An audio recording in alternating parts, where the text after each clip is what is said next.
Hi, I'm Randy Altman with Post Perspective. We're here with James Knight from AMD. Hello, James. Hello. Today we're going to discuss what you guys were going to be doing at NAB Las Vegas, which obviously did not happen. So why don't you just fill me in on what the company had planned and some of the products you were going to highlight? Yeah, we were going to show both Epyc, second gen Epyc, which is our server CPU, and we were going to show several Threadripper workstations, and we have those in two flavors, 32 and 64 core. So the Threadripper workstations we were going to show, we were actually going to show the world's first AMD certified Avid workstation. We were going to show two configurations, and those are box technology systems. One is, they're both, there's either 32 or 64 core configurations, but one is with an RTX 5000 and another is with a Radeon Pro 5700. Because in M&E, the propensity is to lean towards the NVIDIA configuration in media entertainment is more prolific than Radeon. So we just wanted to show people that we work within the ecosystem, and that the best workstation for M&E right now, the most preferred, is Threadripper 32 core or 64 core with an RTX card. So we were going to show that. And then James, one question before. Who's using the 32 core versus the 64 core? Well, it depends. That's a good question.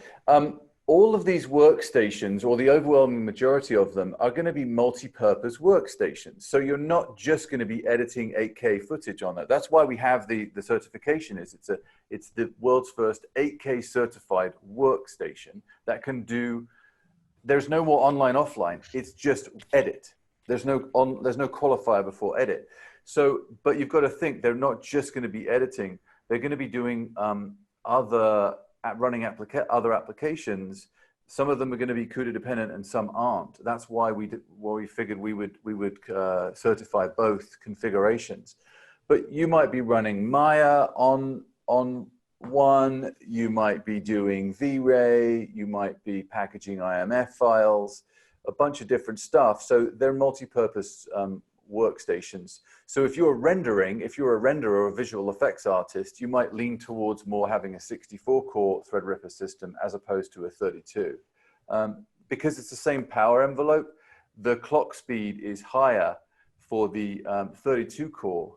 It's the same amount of cores within a certain amount of real estate. So you get a lower clock speed, slightly lower clock speed at 2.9 gigahertz base with the 64 core, but the 32 is a lot higher than that. Does that answer your question? I interrupted you before. So we've got that.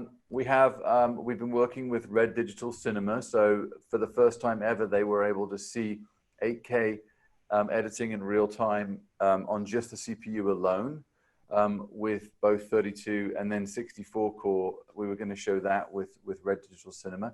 Adobe were going to have us running. They were going to run Threadripper with RTX cards in their booth, in both an Experience Pod and on their on-stage main system. Clarisse, an application by a French company called Isotropics.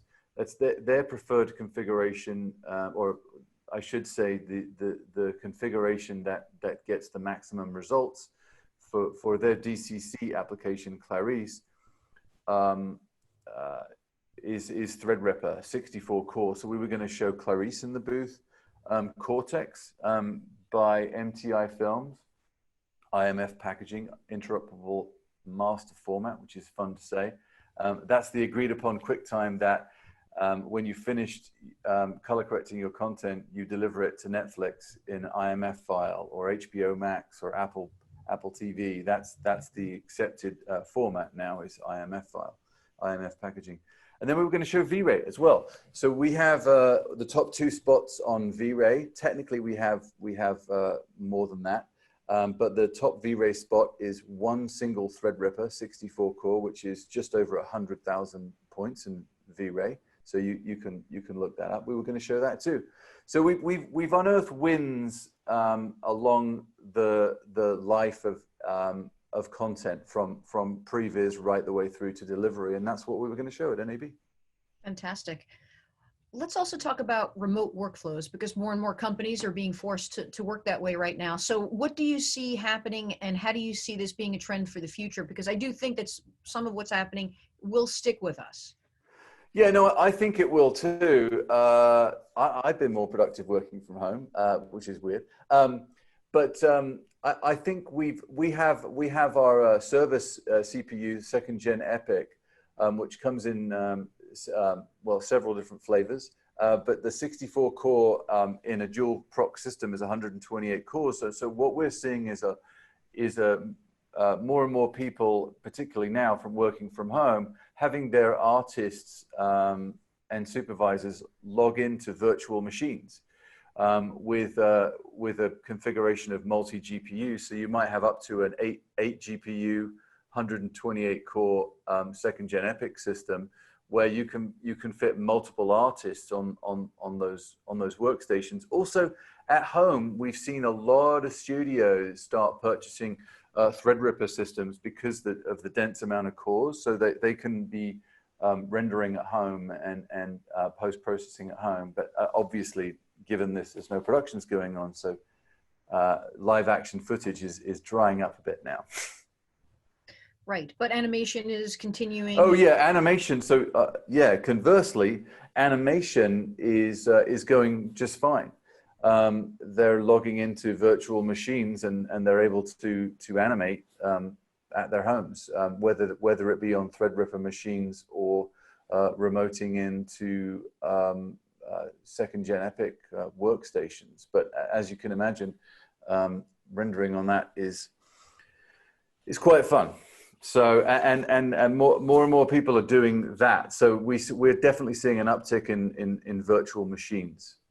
And the animation companies don't appear to be slowing down with their content. There's a huge demand for more content because everybody's at home watching bloody Netflix and Disney Plus, and they want to see new content. Well, I think there's a fair amount of animation content coming. There's some roadblocks producing live action content, as we all know. Okay, well, James, thank you as always for sharing your information and wisdom with us, and we'll see you hopefully live and in person sometime